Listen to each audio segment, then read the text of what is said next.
এখানে কি কেউ নেই আল্লাহর রঙে জীবনকে রাঙাবার।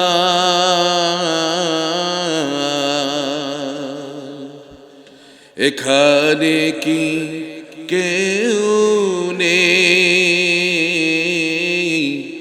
আল্লাহর রঙে জীবনকে রাঙাবার। এখানে কি নেই খালিদের মতো কে, এখানে কি নেই সালাহদ্দিন সমকে, এখানে কি নেই তারেকের মতো কে। এই দুর্দিনে অভিযান চালাবার। এখানে কি কেউ নেই আল্লাহর রঙে জীবনকে রাঙাবার। এখানে কি কেউ নেই আল্লাহর রাহে জীবনকে বিলাবার। ওই তো কাফেলা মদিনার পানে চলেছে দুর্নিবার। ওই তো নকিব হেঁকে যায় শোনো আল্লাহু আকবার। ওই তো কাফেলা মদিনার পানে চলেছে দুর্নিবার। ওই তো নকিব হেঁকে যায় শোনো আল্লাহু আকবার। এখানে কি নেই খাবাবের মতো কেউ, এখানে কি নেই হামজার মতো কেউ, এখানে কি নেই মালিকের মতো কেউ, এখানে কি নেই খাবাবের মতো কেউ, এখানে কি নেই মালিকের মতো কেউ। এই দুর্দিনে অভিযান চালাবার। এখানে কি কেউ নেই আল্লাহর রঙে জীবনকে রাঙাবার। এখানে কি কেউ নেই আল্লাহর রাহে জীবনকে বিলাবার। আছে কেউ? আসসালামু আলাইকুম ওয়া রাহমাতুল্লাহি ওয়া বারাকাতুহু। ইন্নাল হামদালিল্লাহ নাহমাদুহু ওয়া নাস্তাঈনুহু ونستغفره ونؤمن به ونتوكل عليه ونعوذ بالله من شرور أنفسنا ومن سيئات أعمالنا. من يهده الله فلا مضل له ومن يضلله فلا هادي له. ونشهد أن لا إله إلا الله وحده لا شريك له. ونشهد أن سيدنا ونبينا ومولانا محمد الذي أرسله بالحق بشيرا ونذيرا وداعيا إلى الله بإذنه وسراجا منيرا. فقد قال الله تعالى في كلامه المجيد وفي فرقان الحميد সকলে আওয়াজ করে পড়ি আউযু বিল্লাহি মিনাশ শাইতানির রাজীম বিসমিল্লাহির রাহমানির রাহিম ইন্নাল্লাহা ওয়া মালাইকাতাহু ইউসাল্লুনা আলান নবী ইয়া আইয়ুহাল্লাযীনা আমানু সাল্লু আলাইহি ওয়া সাল্লিমু তাসলিমা আল্লাহুম্মা সাল্লি আলা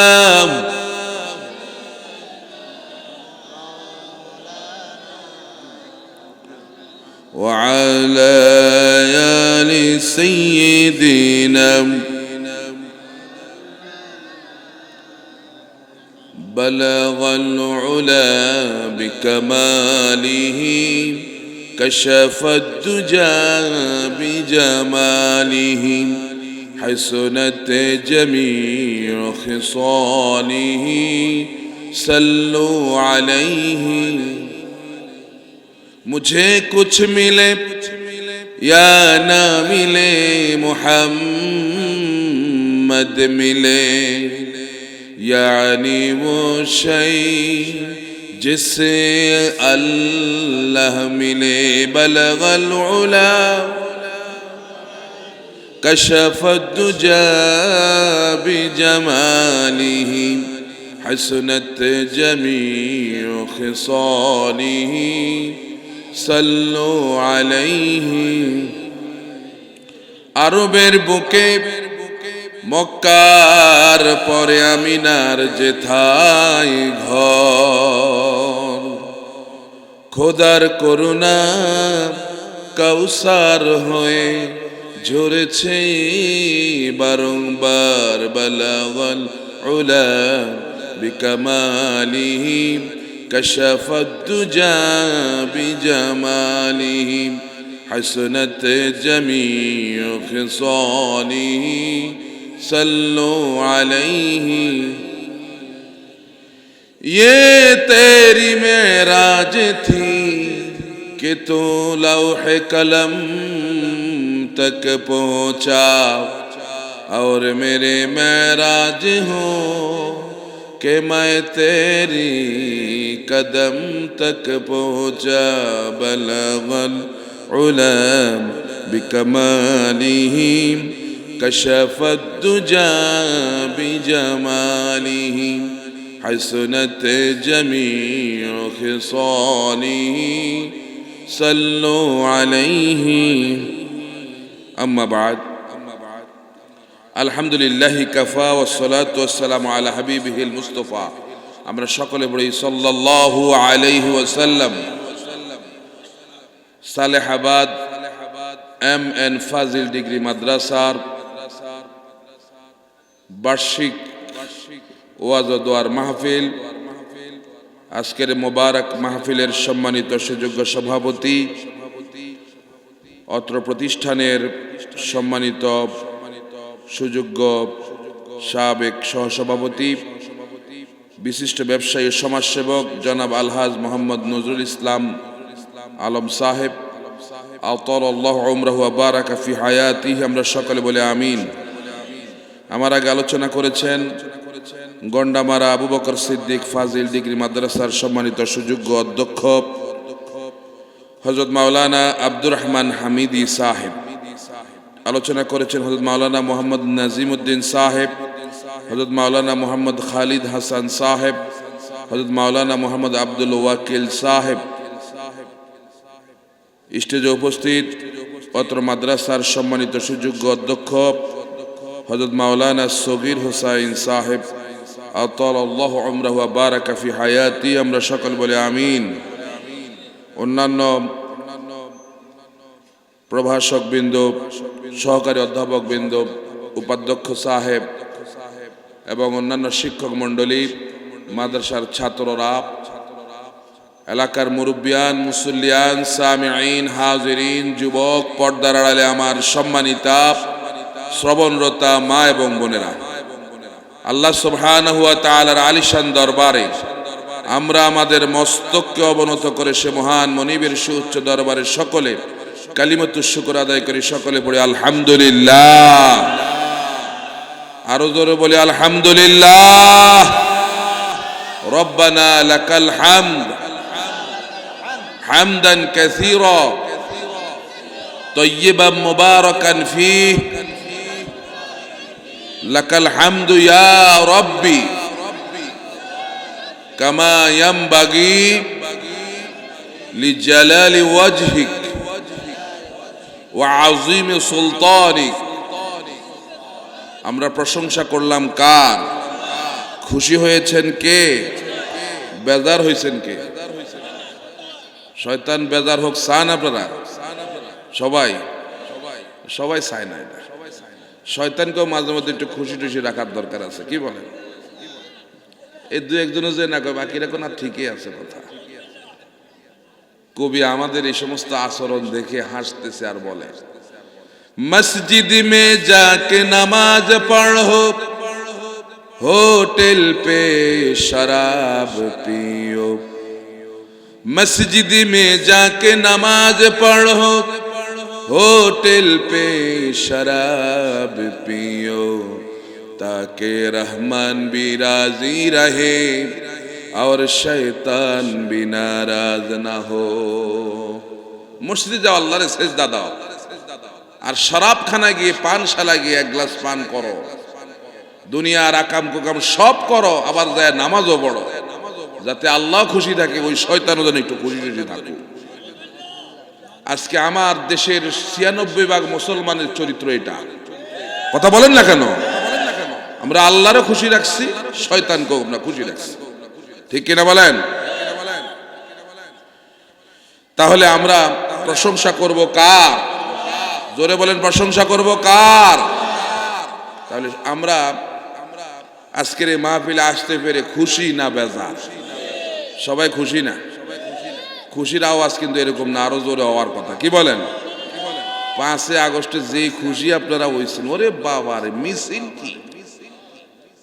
বুড়ার জ্বালা রাস্তা হাঁটা যায়, কি যুবক, সব বুড়া রাস্তা, এক একজন তো একজনের মিষ্টি খাওয়ায়, বাজারে মিষ্টি একটাও নেই, সব শেষ। কি খুশি! আমি বলবো এটাই আমাদের চূড়ান্ত আনন্দ নয়। আমাদের মুসলমানদের চূড়ান্ত আনন্দ হবে ওই দিন যেদিন আল্লাহর কোরআন দিয়ে দেশ চলবে, ঠিক কিনা বলেন? এর আগে কিসের আনন্দ? কি ঠিক কিনা? ঠিক কিনা? আপনারা কি চান আল্লাহর কোরআন দিয়ে দেশ চলুক? সবাই কি চান? তাহলে তো একজন যোগ্য নেতার দরকার, কি ঠিক কিনা? আমাদের প্রিয় মাতৃভূমি বাংলাদেশ, আমি তো মনে করি সমুদ্রের মাঝখানে একজন যোগ্য নাবিকের এখন খুব বেশি দরকার মনে করছে। সেই যোগ্য নাবিক বা যোগ্য নেতা কেমনে হবে? পরীক্ষা ছাড়া না পরীক্ষা দিয়ে নেতা হয়? কি বলেন, পরীক্ষা দিয়ে নেতা হয় না পরীক্ষা ছাড়া? পরীক্ষা ছাড়া নেতা হলে সে কি নেতা না হাইব্রিড? কথা বলেন না। আর এই জন্য পরীক্ষা দিয়ে নেতা হলেই তো সে সলিড নেতা, কি বলেন? কি ঠিক কিনা? তো সেই নেতা আমাদেরকে হওয়া দরকার। শুধু জায়গা মতো হলে হবে না, প্রত্যেক ইউনিয়নে এবং প্রত্যেক ওয়ার্ডে ওয়ার্ডে যোগ্য নেতা দরকার, আছে না নাই? এখানে কি কেউ নেই আল্লাহর রঙে জীবনকে রাঙাবা,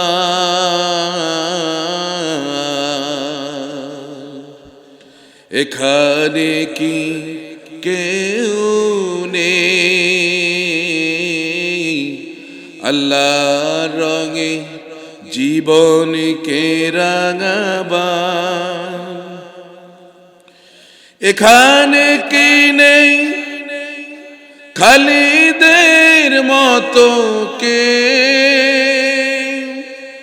এখানে কি নেই সালাহদ্দিন সমকে এখানে কি নেই তারেকের মতো কেউ এই দুর্দিনে অভিযান চালাবার এখানে কি কেউ নেই আল্লাহর রঙে জীবনকে রাঙাবার এখানে কি কেউ নেই আল্লাহর রাহে জীবনকে বিলাবার ওই তো কাফেলা মদিনার পানে চলেছে দুর্নিবার ওই তো নকিব হেকে যায় শোনো আল্লাহু আকবার ওই তো কাফেলা মদিনার পানে চলেছে দুর্নিবার ওই তো নকিব হেকে যায় শোনো আল্লাহু আকবার এখানে কি নেই খাবাবের মতো কেউ এখানে কি নেই হামজার মতো কেউ এখানে কি নেই মালিকের মতো কেউ এখানে কি নেই খাবাবের মতো কেউ এখানে কি নেই মালিকের মতো কেউ এই দুর্দিনে অভিযান চালাবার এখানে কি কেউ নেই আল্লাহর রঙে জীবনকে রাঙাবার এখানে কি কেউ নেই আল্লাহর রাহে জীবনকে বিলাবার আছে কেউ আছে কেউ না থাকলে তৈরি হওয়া লাগবে এমন লোক কি বলেন তৈরি হওয়ার দরকার আছে না নাই আল্লাহর কোরআনের রাজ কায়েম হতে হলে খালেদের মতো খাব্বাবের মতো লোক তৈরি হইতে হবে ঠিক কিনা বলেন রাজি আছে কিনা আল্লাহ কবুল করুক বলে আমিন তা আমাদের এই দেশের জন্য একজন যোগ্য নেতার দরকার ওমরের মতো একজন নেতা হইলে কেমন হয় দরকার আছে না নাই প্রভু তুমি বলেছ রাসূল দেবে না বলনি দেবে না ওমর বলনি দেবে না হামজা তারি খালিদ বিজয়ী সমর আল্লাহু আকবার আল্লাহর নবী বলেন লা নাবিয়্যা বাদি ওয়ালা রাসূলা আমার পরে কোন নবী অথবা কোন রাসূল আসবে না আমার পরে যদি কোন নবী বা রাসূল আসতো আল্লাহ রাব্বুল আলামিন ওমরকে নবী বানায়া পৃথিবীতে পাঠায়া দিতেন কারণ নবী হওয়ার জন্য যে কোয়ালিটি দরকার ছিল ওমরের মধ্যে সেই কোয়ালিটি ছিল সুবহানাল্লাহ বলেন না ওমর এমন এক শাসক ছিলেন তিনি রাতের বেলা ঘুমাইতেন না প্রজাদের দুঃখ দুর্দশা হেঁটে হেঁটে দেখতেন কার কি সমস্যা আমাদের শাসকরাও তো রাতের বেলা হেঁটে হেঁটে প্রজাদের খোঁজ খবর নিত কই যে কি বলেন নিত ওনাদের কত কি বলে guard RAB police BDR DGFI NSI army intelligence SSF এমনকি ওই যে ভারতের ওরা তো আছে কথা বলেন না কা এত গার্ডে তো শেষ পর্যন্ত রাখতে পারলো না কথা বলেন না কা কারণ একটু বাতার দরকার। ইন্না বাতশা রাব্বিকা, আল্লাহর ধরা হইলো বড় ধরা। আল্লাহ যখন ধরেন দুপুরের খাবারটা পর্যন্ত খায়া যাইতে দেন না, ঠিক কিনা? এই জন্যে আমরা বন্ধু বানাবো কাকে বলেন? কাকে? আর তারা বন্ধু বানাইছে ভারত। ভাবছিল ভারত বছরের পর বছর ক্ষমতায় রাখবে, কিন্তু ভারত সে ক্ষমতায় রাখতে পারে নাই। রাসূল বলেন আন্নাসু আলা দীনে খালিলি, মানুষ তার বন্ধুর আদর্শে গড়ে ওঠে। ফালিয়ানজুর মাইয়ু খালিল, সুতরাং তার দেখা উচিত সে কাকে বন্ধু বানায়। এক জালেমে বন্ধু বানাইছে আরেক জালেম, কথা বলেন না কেন? গুজরাটের কসাই, যার হাতে হাজার হাজার মুসলমানের রক্ত লেগে আছে, সেই জালেমে বন্ধু বানাইছে আরেক জালেমের, যার হাতে আমার দেশের হাজার হাজার মুসলমানের রক্ত লেগে আছে। কি কথা ঠিক কিনা বলেন? তাহলে এদেরকে শায়েস্তা করার জন্য ওমরের মতো একজন নেতা দরকার আছে না নাই? যে ওমর রাস্তা দিয়ে হাঁটলে, হাদিসে আসছে 40 দিন পর্যন্ত শয়তানও রাস্তা দিয়ে হাঁটতো না, কথা বলেন না? আর আমাদের নেতারা হাঁটলে ওখান দিয়ে শয়তান হাঁটেনি, কথা কয় না? হাঁটে না? হাঁটে না? না, দুই জায়গায় না হাঁটার পেছনে দুইটা কারণ। ওমরের ওখানে হাঁটতো না কারণ ওমরের ভয় পাইতো, আর এখানে হাঁটে না এই কারণে শয়তান চিন্তা করে আমি কি শয়তান, আমার সাথে বড় শয়তান হইলো এগুলা। ওরা কথা বলে না কেন? কি ঠিক কিনা? তাইলে ওমররা রাতের বেলায় মানুষের দুঃখ দুর্দশা হেঁটে হেঁটে দেখতেন। এমন যদি হতো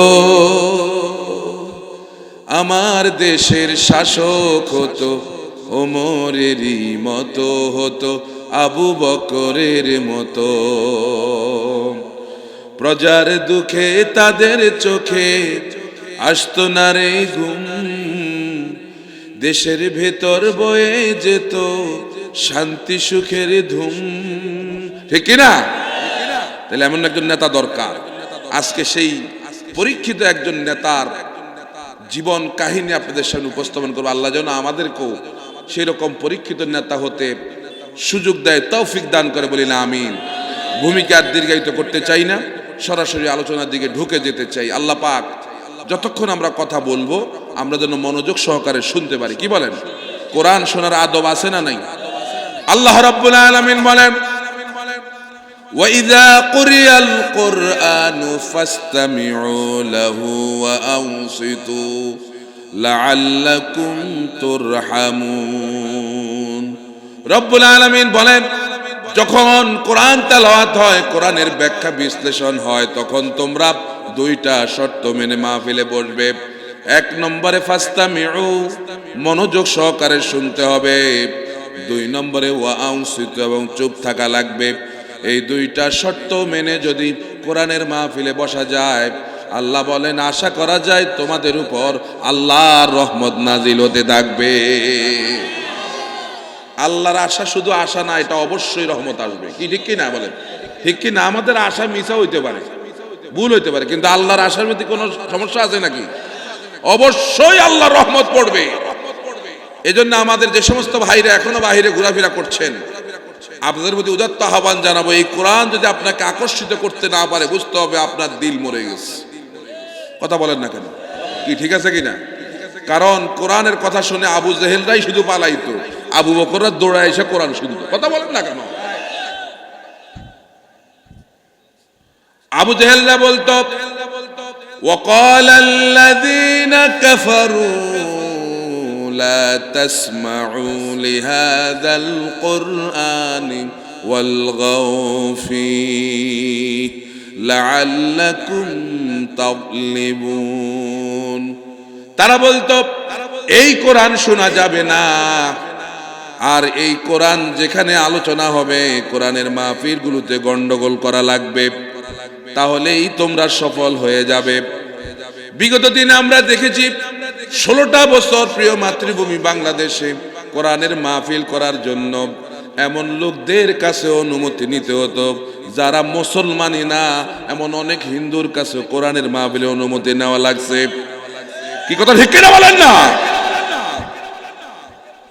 এই জাতির জন্য এর চাইতে বড় জিল্লতি আর কিছুই ছিল না তখন। একটা কোরআনের মাহফিল আমি করবো, একটা হিন্দুর কাছ থেকে অনুমতি নেওয়া লাগতো। অথচ ১৫০০ বছর আগে আল্লাহ নিজে কোরআনের মাহফিলের অনুমতি দিয়েছেন। ইয়া আইয়ুহার রাসূল বাল্লিগ মা উনজিলা ইলাইকা মির রাব্বিক, ও আমার রাসূল, আমি আল্লাহর পক্ষ থেকে আপনার উপর যে কিতাব নাজিল হয়েছে তা মানুষের কাছে পৌঁছায়া দেন। অনুমতি দিবেন কে? তাইলে আল্লাহর অনুমতির উপরে যে অনুমতি দেয় একে মানুষ না শয়তান? কথা বলেন, মানুষ না শয়তান? এরা যে শয়তান এতদিন আমরা বলছি, আপনারা বিশ্বাস করেন না, কিন্তু এখন সরকার যখন বলছে অপারেশন ডেভিল হান্ট, এখন ঠিকই বিশ্বাস করেন। কথা কন না কা? শয়তানের খোঁজে, শয়তানের খোঁজে। তাইলে এরা সব কি ছিল? কথা বলেন না কেন? এমন এমন চেহারা, নামাজ তো নাই, এদের অবস্থাটা এমন হয়েছিল এরা মরলে পর্যন্ত ফেরেশতা পর্যন্ত আশ্চর্য হয়ে যাইতো, বেটা তুই শ্মশান রেখে তুই কবরে আসছিস কেন? কথা বলেন না কেন? কারণ আল্লাহর বিরোধিতা করতে করতে, রাসূলের বিরোধিতা করতে করতে, কোরআনের বিরোধিতা করতে করতে এদের চেহারা সুরত নষ্ট হয়ে গেছে। কি ঠিক কিনা বলেন? তা আল্লাহ আমাদেরকে বিরাট বিপদ থেকে আমাদেরকে উদ্ধার করছে, আলহামদুলিল্লাহ বলেন না? আলহামদুলিল্লাহ। তাই ভূমিকা দীর্ঘায়িত করতে চাই না, আমরা সকলে শয়তানের রসদ থেকে পানাহ চেয়ে শুরু করি। সকলে পড়ি। আউযু বিল্লাহি মিনাশ শাইতানির রাজীম। বিসমিল্লাহির রাহমানির রাহিম। وَإِذِ ابْتَلَى إِبْرَاهِيمَ رَبُّهُ بِكَلِمَاتٍ فَأَتَمَّهُنَّ قَالَ إِنِّي جَاعِلُكَ لِلنَّاسِ إِمَامًا قَالَ وَمِن ذُرِّيَّتِي قال لا ينال عهد الظالمين صدق الله العظيم। সূরাতুল বাকারা কোরআনুল কারীমের ২ নম্বর সূরা। এই সূরা আল্লাহ সুবহানাহু ওয়া তাআলা আয়াত দিয়েছেন ২৮৬টি, রুকু দিয়েছেন ৪০টি। রাসূল করিম সাল্লাল্লাহু আলাইহি ওয়াসাল্লামের হিজরতের পরে নাজিল হয়েছে বিধায় তাফসীরের ভাষায় এই সূরাকে মাদানী সূরা বলে। আমরা আজকে যে সূরা থেকে কথা শুনবো সেই সূরার নাম সূরাতুল বাকারা। বলেন বাকারা। হ্যাঁ বাকারা, বাকারা ওইদিকে না, বাকারা আল্লাহর কোরআনে। কোন জায়গায়? কয় নম্বর সূরা? ২ নম্বর। দেখেন আল্লাহ রাব্বুল আলামিন কোরআনুল কারীম শুরু করে দিয়েছেন গরুর নামে সূরা দিয়ে, গাভীর নামে সূরা, শেষ করছেন সূরাতুন নাস। নাস মানে কি? মানুষ। তাহলে এর ঘটনা কি? কেন আল্লাহ পাক এভাবে সাজালেন?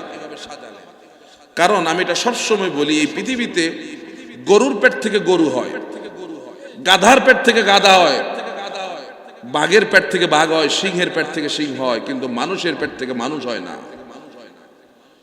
মানুষের পেট থেকে মানুষ হয় না, তাকে মানুষ বানানো লাগে। আর এই মানুষ বানানোর জন্যই কোরআন।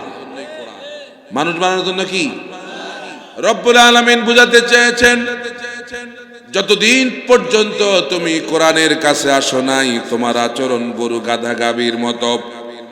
যখন তুমি কোরআনের মধ্যে ঢুকলে গরু হয়ে ঢুকলে, আর এই কোরআনের সঙ্গে থাকার কারণে আল্লাহ রব্বুল আলামিন তোমাকে মানুষ করে বের করে দেবে। সূরাতুল বাকারার ফজিলতের ব্যাপারে আল্লাহর নবী বলেন, লা তাজআলু বুয়ুতাকুম মাকাবিরা ইন্নাশ শাইতানা ইয়ানফিরু মিনাল বাইতিল্লাযী তুকরাউ ফীহি সূরাতুল বাকারা।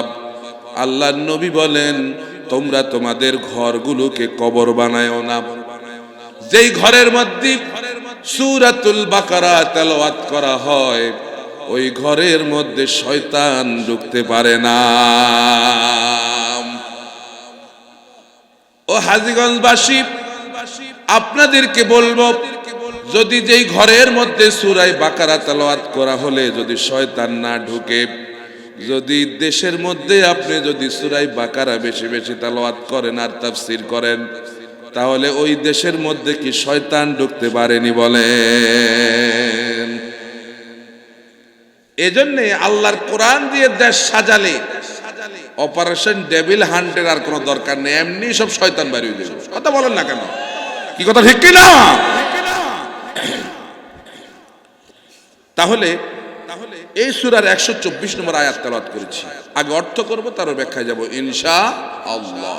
আল্লাহ বলছেন ওয়াইজি বিতালা ইব্রাহিম রাব্বুহু বিকালিমাতিন ফাআতাম্মাহুন্না, আমি ইব্রাহিমকে অনেকগুলো বিষয় দ্বারা পরীক্ষা করলাম। ইব্রাহিম সবগুলো পরীক্ষায় গোল্ডেন এ প্লাস পাইছে। সুবহানাল্লাহ বলেন। কি এ প্লাস পাইছে? গোল্ডেন। আল্লাহ বলেন আমি তার উপরে এত খুশি হলাম, ইন্নী জাইলুকা লিন্নাসি ইমামা, আমি তাকে বিশ্ব নেতা বানায়া দিলাম। তাইলে আপনারা যদি অর্থটা বুঝে থাকেন বলেন, ইব্রাহিম আলাইহিস সালাম পরীক্ষা ছাড়াই বিশ্ব নেতা হইছে? কথা বলেন না, পরীক্ষা দিয়েই তো হইছে নাকি? এখন ইব্রাহিম আলাইহিস সালাম বলেন আল্লাহ তাহলে আমার বংশধরদেরকেও কি আপনি এরকম নেতা বানাবেন? আল্লাহ কয় না, জালিমদেরকে আমি বানাবো না, জালিম ছাড়া অন্যদেরকে বানাবো। কি ঠিক আছে কিনা? তাহলে এই হলো তেলাওয়াতকৃত আয়াতের সরল তরজমা। ইব্রাহিম আলাইহিস সালামকে আল্লাহ পাক বিশ্ব নেতা বানালেন, এমনি এমনি না, পরীক্ষা দিয়ে। মুফাসসিরিন কেরাম বলেন যে কোন কোন জামি আলাইহিস সালাম তার জীবনে 22টির উপরে পরীক্ষা দিয়েছেন, আবার কোন কোন বর্ণনায় আসছে 30টির উপরে পরীক্ষা দিয়েছেন ইব্রাহিম আলাইহিস সালাম নেতা হওয়ার জন্য। সুবহানাল্লাহ বলেন না। এখন আপনি যে নেতা হয়েছেন কয়টা পরীক্ষা দিয়েছেন? কথা কন না, কয়টা? একটাও তো দিতে পারেন না। এই জন্য পরীক্ষা দেওয়ার জন্য প্রস্তুত আছেন না আপনারা? পরীক্ষা ছাড়া কিন্তু কেউ জান্নাতে যেতে পারবে।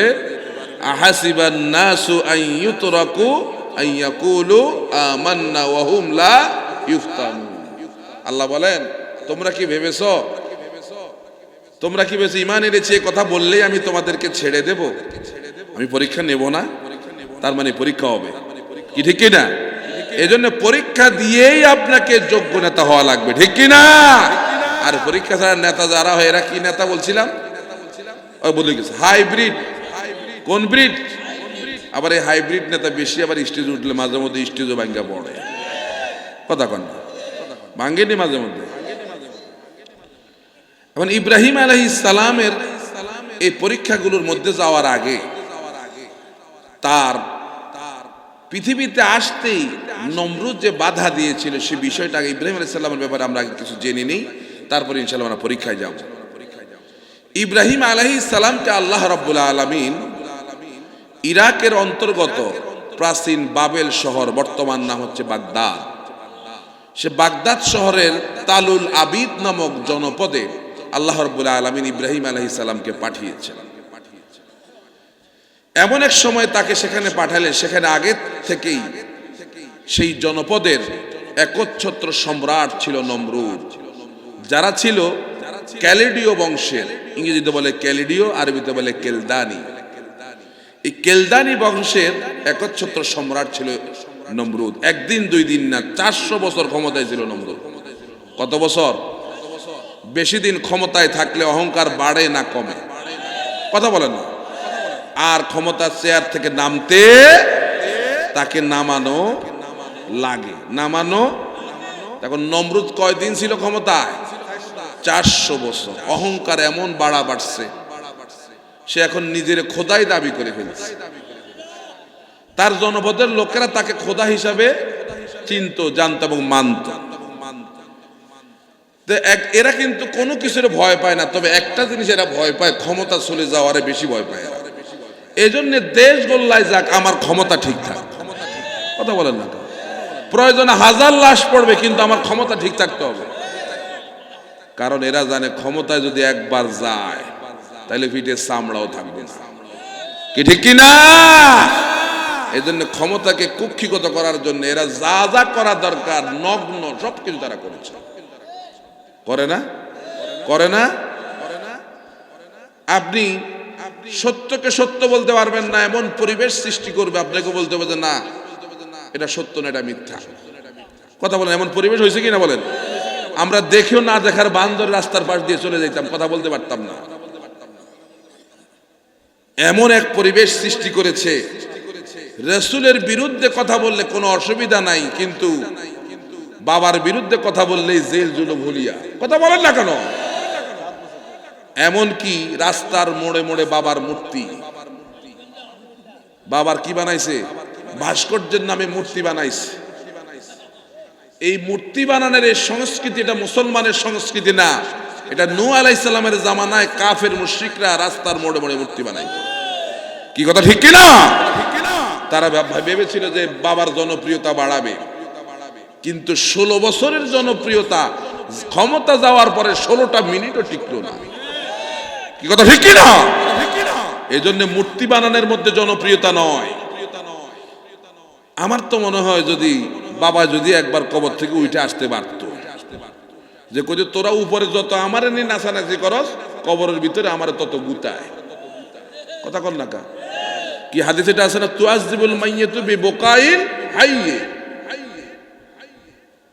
তুআযিবুল মাইয়িতু বিবুকাইল হাইয়্যি, জীবিত লোকদের উচ্চ আওয়াজে হাসাহাসি, লাফালাফি, কাঁদাকাঁদি এগুলো করার কারণে কবরওয়ালারে আল্লাহ পাক আযাব দেয়। হাদিস। এই জন্য এটা করে কি তার সম্মান বাড়াইছে না কমাইছে?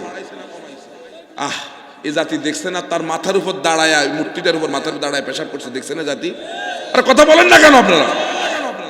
তাহলে এটা কি তার সম্মান বাড়াইছে না কমাইছে? আপনারা কি এরকম নেতা হইতে চান? কথা কন না। আমাদেরকে নেতা হইতে হবে সাহাবায়ে কেরামরা যেমন নেতা ছিলেন, আমরা সেরকম নেতা হব, ঠিক কিনা? এখন নমরুদ একদিন রাতের বেলায়, ইবনে আব্বাস রাদিয়াল্লাহু তাআলা আনহু বলেন যে নমরুদ একদিন রাতের বেলায় স্বপ্নে দেখছে যে আকাশে তারকা ঝলঝল করে জ্বলছে, তার পাশেই সূর্য এবং চন্দ্রের আলো ম্লান হয়ে গেছে, এগুলোর আলো দেখা যায় না। নমরুদ চিন্তা করলো কি ব্যাপার, কি স্বপ্ন দেখলাম। সকালবেলায় জ্যোতিষীদেরকে বলল স্বপ্নে তাবির করো।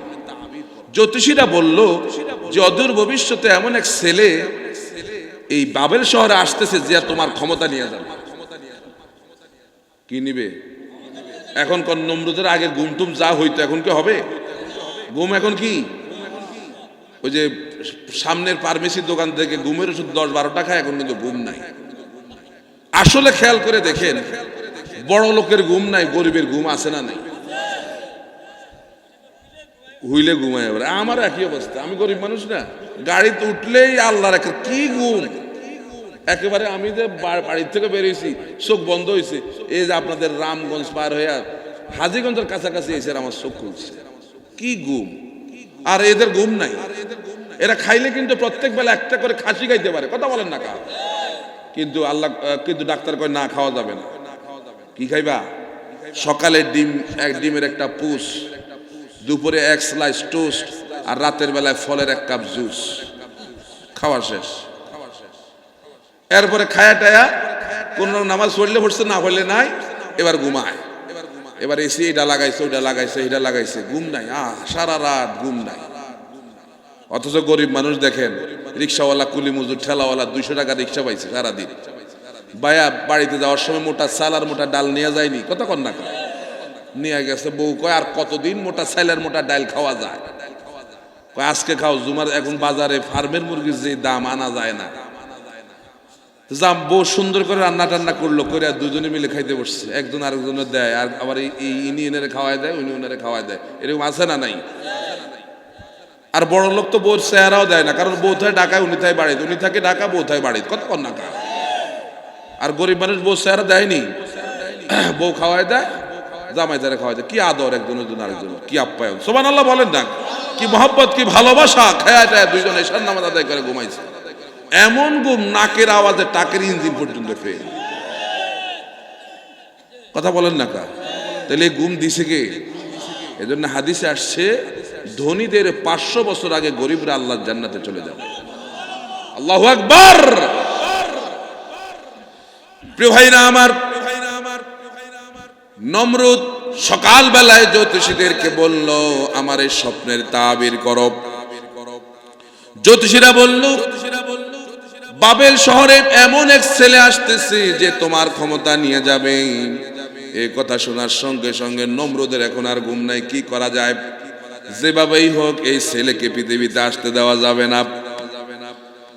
সিদ্ধান্ত নিল কোন পুরুষ যাতে তার স্ত্রীর সঙ্গে যেন রাত কাটাইতে যেন না পারে, স্বামী স্ত্রী সুলভ আচরণ যেন করতে না পারে। এজন্য সমস্ত পুরুষগুলোকে এনে নমরুদ জেলখানার মধ্যে ঢুকাইছে। কোন জায়গায় ঢুকাইছে? তার টার্গেট হলো ইব্রাহিমকে আসতে দিবে না, কিন্তু আল্লাহ টার্গেট হলো ইব্রাহিম পৃথিবীতে আসবে। কি ঠিক আছে কিনা? আমরা অনেকে অনেক কিছু চিন্তা করি, কিন্তু আল্লাহ যেটা চিন্তা করে ওইটা হয়। আনতা তুরিদ ওয়া আনা উরিদ ওয়াল্লাহি ফাআলুল লিমা ইউরিদ। ঠিক কিনা? তুমি চাও একটা, আমি চাই একটা, ওইটা হবে যেটা চাই আল্লাহ। আমরা কি কেউ চাই? আমরা কি দেশ ত্যাগ চাইছি না পদত্যাগ চাইছি? আরে কথা কন না, কয় চেয়েছিলাম পদত্যাগ হয়ে গেছে। পৃথিবীর ইতিহাসে বিরল যে দেশের বাইতুল মুকাররমের বিমান পর্যন্ত পালায়া গেছে। কথা বলেন না কেন? সাপলুসি কারে কয়? কাজের বুয়া তো পালাইছে, কাজের বুয়া পালাইছে, দেখছেন না অবস্থা? প্রিয় ভাইরা আমার, নমরুদ সমস্ত পুরুষগুলোকে জেলখানার মধ্যে বন্দী করে রাখলো, আর এই জেলখানার দায়িত্ব দিয়েছেন নমরুদের প্রধান পুরোহিত আজরকে। আজর যে ইব্রাহিম আলাইহিস সালামের বাবা ছিল, তার আসল নাম কিন্তু আজর ছিল না, আসল নাম ছিল তরেক। আসল নাম কি? তরেক। এখন আজর হইল কেমনে? আজর নামক একটা মূর্তি এই তরেকের কান্দের মধ্যে থাকে, সবসময় এরকম ঘোরাঘুরি করতো। আমাদের দেশের লোকেরা ওই যে কলার যে ছড়া কান্দে নিয়ে হাঁটে যাইতেছে, আর পিছন দিকে ডাকতেছে এই কলা, এই কলা। লোকের নাম কি? কলা। আবার কয় এই রিস্কা, এই রিস্কা। ওই লোকটার নাম রিস্কা, রিক্সা আর কি, ওর নাম রিক্সা। অর্থাৎ রিক্সা গাড়ি চালায় জন্য তার রিক্সা করে ডাকে। এখন আজর এই কি বলে, আজর, এই আজর নামক তরেক, এই আজর নামক মূর্তিটা কান্দে নিয়ে চলতো, লোকেরা পিছন থেকে ডাকতো এই আজর, এই আজর। এই আজর নামে সেই বাবেল শহরে পরিচিত হয়ে গেছে। আল্লাহ পাক আজর নামটাই কোরআনে দিয়ে দিচ্ছেন। এখন আজর হইল জেলখানার দায়িত্বে আছি। আজর রাত যখন গভীর হয়ে গেল, জেলখানার তালা বন্ধ করে এদিক ওদিক তাকায়া দেখে কেউ নাই। আমি আপনাদেরকে বলি, আইন হইল গরিবের জন্য, বড় লোকের লাগি কোনো আইন আছে নাকি? সব পুরুষগুলোরে নিয়ে আটকাইছে, কিন্তু আজর হইল নমরুদের প্রধান পুরোহিত, প্রধান ডাইনার, তার জন্য কোনো আইন আসেনি। তারপরে আজর অনেক সতর্কতার সহিত এদিক ওদিক তাকায়া বাড়ি চলে গেল। স্ত্রী উমাইলার সঙ্গে স্বামী স্ত্রী সুলভ আচরণ হয়ে গেছে। আল্লাহ রব্বুল আলামিন ইব্রাহিম আলাইহিস সালামকে মা উমাইলার পেটে দিয়া দিছে। পরের দিন জ্যোতিষীরা আইসা বলতেছে, নমরুদ এই সন্তান তো মায়ের পেটে চলে আসছে। এখন নমরুদ কয় এটা কেমনে হইলো? সব পুরুষ তো আটকাই না, এটা কেমনে হলো? কই যেমনে হইছে হইছে, এখন এটা আইছে, কই এটার বন্ধ করতে হবে। কেমনে? সমস্ত নার্সদেরকে বাড়ি বাড়ি পাঠাইছে, যা চেক করে আসে কোন মায়ের পেটে সন্তান আসছে। তারা বাড়ি বাড়ি গিয়ে চেক করতে লাগছে। দেন না, আমাদের দেশে বাড়ি বাড়ি চেক করে না? ও কথা কর না, করেনি। এখন বাড়ি বাড়ি গিয়ে চেক করতেছে। যখন উমাইলার কাছে আসছে, তখন আল্লাহ রাব্বুল আলামিন ইব্রাহিম আলাইহিস সালাম যে মায়ের পেটে আছেন এই সিমটমটা আল্লাহ পাক দূর করে দিয়েছেন। এমনকি কিতাব লেখে, যতদিন পর্যন্ত ইব্রাহিম আলাইহিস সালাম মায়ের পেটে ছিলেন, একজন মা সন্তান ধারণ করার মতো যেরকম পরিবেশ তার তৈরি হয়, এই পরিবেশ উমাইলার ছিল না। আল্লাহু আকবার বলেন না? আল্লাহ এটা পারেন না ভাই? পারেন না? এখন সন্তান যখন প্রসব হওয়ার সময় এসে গেছি, মা উমাইলা চলে গেল পাহাড়ের গুহায়। গুহায় গিয়ে সন্তান প্রসব করলেন। ইব্রাহিম আলাইহিস সালাম দুনিয়ায় চলে আসলেন। একদিন দুই দিন নয়, মা সন্তান প্রসব করেই মা চলে আসলো বাড়িতে। বাড়িতে এসে আদরকে বলে আমাদের একটা মরা সন্তান হয়েছে। আদর বলেছে তাহলে তারে কি পাহাড়ের আড়ালে ফেলে দিয়ে আসছি। আদর চুপ হয়ে গেল। কয়েকদিন পরে মা লোকচক্ষুর আড়ালে সন্তানকে দেখতে গেছে, যায় দেখে সন্তানটা কেমন আছে। ইতিমধ্যে সন্তানকে খাবার নাই, পানিও নাই, কিছু মা ব্যবস্থা করতে পারে নাই। মা গুহার মধ্যে যায় দেখি ইব্রাহিম আলাইহিস সালাম আগুন চুষতেছেন আর তার আঙুলের ভেতর থেকে দুধ আর মধুর নহর বের হচ্ছে। আল্লাহ রাব্বুল আলামিন ইব্রাহিম আলাইহিস সালাম কি 7 বছর মতান্তরে, 10 বছর মতান্তরে 17 বছর পর্যন্ত গুহার মধ্যে রাখলেন। একদিন মা উমাইলা গুহার মধ্যে ছেলেকে দেখতে গেছে। ছেলে বলতেছে, মা তোমার রব কে? কারণ ইব্রাহিম আলাইহিস সালাম এখন এমন এক বয়সে পরিণত হয়ে গেছেন, তিনি সব এখন বুঝেন। মাকে প্রশ্ন করলো, মা তোমার রব কি? মা বলল, আমার রব হলো নমরুদ। কে? নমরুদ। কারণ তারা নমরুদকে রব বলতো। এখন ইব্রাহিম আলাইহিস সালাম বলেন, তোমার রব যদি নমরুদ হয় তাহলে বলো তো নমরুদের রব কে? মা এমন এক থাপ্পড় দিছে ছোট্ট বাচ্চারে, বাবা এগুলো বলে না। ইব্রাহিম আলাইহিস সালাম আস্তে আস্তে বড় হয়ে গেলেন, লোক চক্ষুর আড়ালে 40 বছর বয়স যখন হয়ে গেল, আল্লাহ রব্বুল আলামিন অন্যান্য নবীদের মতো ইব্রাহিম আলাইহিস সালামও নবুয়তি দিয়া দিলেন। নবুয়তি পেয়ে পরীক্ষা শুরু হয়ে গেল। নেতা এমনি এমনি হয় নাই, সর্বপ্রথম দাওয়াত দিতে গেছেন বাবারে। আল্লাহ রাব্বুল আলামিন বলেন, ইয ক্বালা লিআবিহি ওয়া কওমিহি মা হাযিহি তামাসিলুল্লাতী আনতুম লাহা আকিফুন। ইব্রাহিম আলাইহিস সালাম তার পিতা এবং তিনি তার জাতিকে বললেন, ও আমার জাতি, এগুলোর পূজা কেন করো? কে বলছে তোমাদেরকে এগুলোর পূজা করতে? তারা বলল, ক্বালু ওয়াজাদনা আবানা লাহা আবিদিন। আমরা তো এগুলোর পূজা এমনি এমনি করি না, আমাদেরকে এগুলোর পূজা শিখায়া গেছেন আমাদের মুরব্বীরা, আমাদের বাপ দাদারা। আমরা দেখছি এগুলোর পূজা করতে, এজন্য আমরাও করি। মুসলমান খেয়াল করে দেখেন, আজকে আমাদের শরীয়তের মধ্যে, আমাদের দেশের মধ্যে এরকম বাপ দাদাদের শরীয়ত আছে না নাই? কোরআন এবং রাসূলের হাদিসের শরীয়ত চলে না, বাপ দাদাদের শরীয়ত চলে অনেক জায়গায়। আপনাদের এলাকাতে এগুলো আসেনি? ওই যে গাছে ফল আসছে, এখন পাশে দিয়া ঝাড়ু একটা বা জুতো একটা লটকি দিয়েছে, কে বলছে? কয় মুরব্বীরা করছে। কথা কন, এটা আসেনি? ছেলে হওয়ার পরে, বাচ্চা হওয়ার পরে কপালের এই কোনার মধ্যে টিপ একটা লাগাইছে, এমন জোরে ঠাইছা। কে বলছে? কন কন, মুরব্বীরা করছে। এরপরে আপনার ছেলের দাঁত উঠতেছে, ওই যে পুকুর পাড়ে নিয়ে যায়, দেখো ইঁদুর মামা, ইঁদুর মামা তোমার চিকন দাঁত দিয়া মোটা দাঁত দাও। কি এটা কে বলছে? মুরব্বীরা। এটা মুরব্বী। আপনাদের এলাকায় বাঁশ কাটা নিষেধ আসেনি? বাঁশ কাটা কি বারে? রবিবারে। যদি রবিবারে বাঁশ কাটা, কে বলছে? মুরব্বীরা কইছে। রাতের বেলা ঘর ঝাড়ু দেওয়া যাবে না, কে বলছে? বিছানা পরিষ্কার করা যাবে না, কে বলছে? মুরব্বীরা। রাতের বেলা গাছের পাতা ছিড়ন যাবে না, কে বলছে? মুরব্বীরা। তো এখন সমাজে কি মুরব্বীদের শরীয়ত চলবে না আল্লাহর কোরআনের শরীয়ত চলবে? এখন মুরব্বীদের শরীয়ত কারা মানে? কাফের মুশরিকরা। কথা বলেন না কেন? তারা বলছেন আমরা আমাদের বাপ দাদাদেরকে দেখছি এগুলোর পূজা করতে, এই জন্য আমরা করি। কথা বলেন না কেন?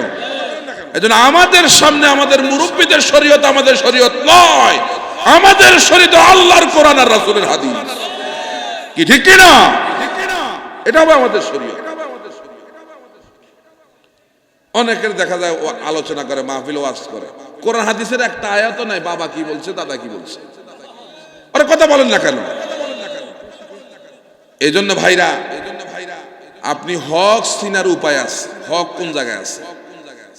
রাসূল বলেন, মানিত্তাবাআল হুদা বিগাইরিল কোরআন আদাল্লাহুল্লাহ। মান ইত্তাবাআল হুদা, কেউ যদি হেদায়েতের আশা করে বেগাইরিল কোরআন, আল্লাহর কোরআন ছাড়া, আদাল্লাহুল্লাহ, আল্লাহ নিজে তাকে পথভ্রষ্ট করে দেয়। তাইলে কোরআন ছাড়া হেদায়েতের কোনো আশা করা যাবে? যেই দরবারে বাপ দাদাদের আলোচনা চলে, কোরআনের আলোচনা চলে না, বুঝতে হবে এটা হক দরবার। কি কথা ঠিক কিনা? যেখানে আল্লাহর কোরআনের কর্মসূচি আছে, রাসূলের হাদিসের দারসুল হাদিস আছে, বুঝতে হবে এটাই সঠিক দরবার। কি ঠিক কিনা বলেন? আল্লাহ কবুল করে বলে আমিন। ইব্রাহিম আলাইহিস সালাম তার জাতিকে বলল, ওয়া ইব্রাহিম ইয ক্বালা লিকাওমিহি উবুদুল্লাহ ওয়াত্তাকুহু যালিকুম খায়রুল লাকুম ইন কুনতুম তা'লামুন। ইব্রাহিম আলাইহিস সালাম জাতিকে বললেন, ও আমার জাতি, উবুদুল্লাহ, তোমরা এক আল্লাহর গোলামি করো আর তাকেই ভয় করো, এটাই তোমাদের জন্য অধিকতর কল্যাণকর যদি তোমরা তা বুঝতে পারো। তিনি তার বাবাকে আরো বললেন, وَإِذْ قَالَ إِبْرَاهِيمُ لِأَبِيهِ آزَرَ أَتَتَّخِذُ أَصْنَامًا آلِهَةً إِنِّي أَرَاكَ وَقَوْمَكَ فِي ضَلَالٍ مُبِينٍ। ইব্রাহিম আলাইহিস সালামের বাবা, তিনি তার বাবা আজরকে বললেন, বাবা, তোমরা যে মূর্তিগুলোকে গ্রহণ করেছো, এগুলো যে পূজা করতেছো, আমি তো দেখতেছি তুমি আর তোমার সম্প্রদায়কে স্পষ্ট ভ্রান্তির মধ্যে, তোমরা ভুলের মধ্যে আছো। দেখেন কেমন ছেলে, বিশ্ব নেতা, এমনি এমনি হয় না, বাবারে বলতেছে তুমি ভুলের মধ্যে আছো। সুবহানাল্লাহ বলেন। এখন আপনার বাবাও যদি এরকম ভুলের মধ্যে থাকে, বাবার ভুল ধরায় দেওয়ার দায়িত্ব ছিলেন না? কথা বলেন, ছিলেন না? কারণ হচ্ছে তিনি তার বাবাকে আরো বললেন, ইয ক্বালা লিআবিহি ইয়া আবাতি লিমা তা'বুদু মা লা ইয়াসমাউ ওয়া লা ইউবসিরু ওয়া লা ইউগনি আনকা শাইআ। ইব্রাহিম আলাইহিস সালাম তার বাবাকে বললেন, বাবা, এগুলোর পূজা কেন করো যেগুলো দেখেও না, বুঝেও না, শুনেও না, এবং যেগুলো তোমার কোনো উপকারও করতে পারে না, কোনো ক্ষতিও করতে পারে না। পারে? এই যে 8-10টা মূর্তি কি বলে হাত নিয়ে দাঁড়ায় আছে, এরা কারো উপকার করতে পারে? কোনো ক্ষতি করতে পারে? এমনকি আল্লাহ বলছেন, এদের নাকের উপর যে মাছি বসে যদি কোনো কিছু ত্যাগ করে, এই মাছিটা তাড়াবার ক্ষমতা এদের নাই। কি আছে নাকি? ওই যে এক লোক একটা ভাঙা মূর্তি নিয়ে রাসূলের দরবারে হাজির। হাদিস, রাসূল বলতেছে, ব্যাপার কি, এটা ভাঙা কেন? বলল, ইয়া রাসূলুল্লাহ, আমার সঙ্গে যে ভাঙা মূর্তিটি দেখছেন, এটি হলো আমার খোদা। আমার কি? খোদা। আমি যেখানে যাইতাম খোদারে সঙ্গে নিয়ে যাইতাম। একদিন হাঁটতেছিলাম, হঠাৎ আমার পেশাবের ব্যাগ হয়েছে। চিন্তা করলাম, অমন জায়গায় তো আর খোদারে নেওয়া যায় না। এজন্য রাস্তার পাশে দাঁড় করায় আমি গেলাম পেশাব করতে। পেশাব করে এসে দেখি খোদার পুরা শরীর ভিজা। চিন্তা করলাম কোনো বরকতের পানি রানি হবে হয়তো। হাজীগঞ্জবাসী, আমাদের দেশে এগুলা আছে। পিসা হুজুরে গোসল করায় আর উনি নিচে দিয়া পানি নেয়। কথা বলেন না কেগুলো নাই বুঝি? পিসা হুজুরের কোন জায়গা দিয়ে পানি বাড়িছে আর খাটাইশের করে খাটাইশ নিচের থেকে পানি নেয়। ইসলাম কি, আমার ইসলাম কে এমন? কথা বলে, ইসলাম কে এমন? পিসা হুজুরের পায়ের নোকে শোষে কি আছে না এরকম?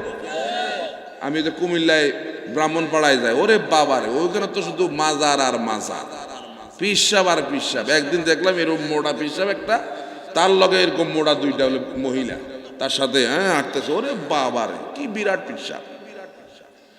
এজন্য ভাইরা আমার, রাসূল করিম সাল্লাল্লাহু আলাইহি সাল্লাম বললেন, মূর্তিটি ভাঙা কেন? লোকটি বলল, ইয়া রাসূলুল্লাহ, এটা হলো আমার খোদা, আমি যেখানে যাইতাম তার সঙ্গে নিয়ে যাইতাম। একদিন পেশাব করতে গেলাম, খোদাকে রাস্তার পাশে দাঁড় করে গেলাম পেশাব করতে, এসে দেখি খোদার পুরা শরীর ভিজা। আমি চিন্তা করলাম, না জানি কোনো বরকতের পানি হবে হয়তো, এই জন্য জিহ্বা দিয়ে চেটে খাইতে লাগলাম। চেটে খাইতে, ব্যাপার কি, জিহ্বার মধ্যে এরকম নোনা নোনা ভাব, অ্যাসিডের মতো যার যার অবস্থা। বিষয়টা এমন কেন? দূরে তাকায়া দেখি কুকুর একটা দাঁড়ায় আছে আর তার নিচের থেকে পানি পড়তেছে। মেজাজটা এমন গরম হইলে, ইয়া রাসূলুল্লাহ, কুকুরের পেশাব থেকে তুই নিজেরে বাঁচাইতে পারছ না, তুই আমারে বাঁচাইবি কেমনি? মেজাজটা এমন গরম হইলে ঠ্যাং ধরে দিলাম, আষাঢ়ে কয়েক টুকরা হয়ে গেছে। হাদিসে আসতেছে, আপনারা হাসতেছেন না? হাদিসে আসছে রাসূল সাল্লাল্লাহু আলাইহি সাল্লাম হাসতেছিলেন। এমন সময় জিবরাইল আমিন এসে বলল, ইয়া রাসূলুল্লাহ, আপনি আরো হাসেন, আল্লাহ আরশে আজিম থেকে হাসতেছে। আল্লাহু আকবার। ইব্রাহিম আলাইহিস সালাম বলেন, ইয়া আবাতি ইন্নী ক্বাদ জাআনি মিনাল ইলমি মা লাম ইয়াতিকা ফাত্তাবি'নি আহদিকা সিরাতাম সিরাতান সাওয়িয়া।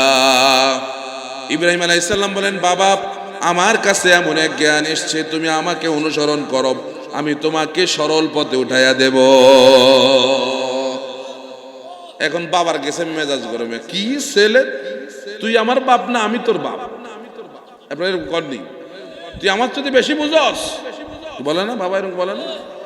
ছেলে বাবা হইলো 8 রশির মুড়ি, কথা কন না, কয় রশি? রশি 8টা হয় কেন? রশি তো হইলো একটা, কথা কন না। রশি কয়টা? হাবলুল্লাহ বলেছেন, হাবলুল্লাহ মানে কি? আল্লাহর রশি। এই কোরআন হলো আল্লাহর রশি। তা আপনি কোরআন এক রশি দিয়ে আপনি 8 রশির পিছনে দৌড়ান। এখন বাবায় দৌড়ায় এদিকে, ছেলে যায় বলে বাবা এদিকে যায় লাভ নাই, এক রশির দিকে আসো। বাবা কই তুই আমার সাথে বেশি বুঝস, আমার পিসা বুঝলে যা আছে, এই যে বেলতলা একটা আছে না পিসা, ওরা কথা কয় না, কয় আমার পিসাবের মধ্যে যা না আছে, কি আছে এটা তো দেয়াই যায়, ওরা কথা কন না। আপনারা আল্লামা লুৎফুর রহমান নাওয়ারাল্লাহু মারকাদাহু ওয়া জালাল জান্নাতা মাসওয়াহু, ওনার মুখে আমি শুনছি, উনি একবার ওই জায়গায় গেছে আর পাশেই এক জায়গায় তাদেরকে এক বাড়িতে খেতে দিচ্ছে, দেওয়ার পরে এরা বলতো যে নামাজ রোজা কিছু লাগবে না, নামাজ রোজা কিছু নাই, সব এমনি এমনি হয়, সব মনে মনে করে।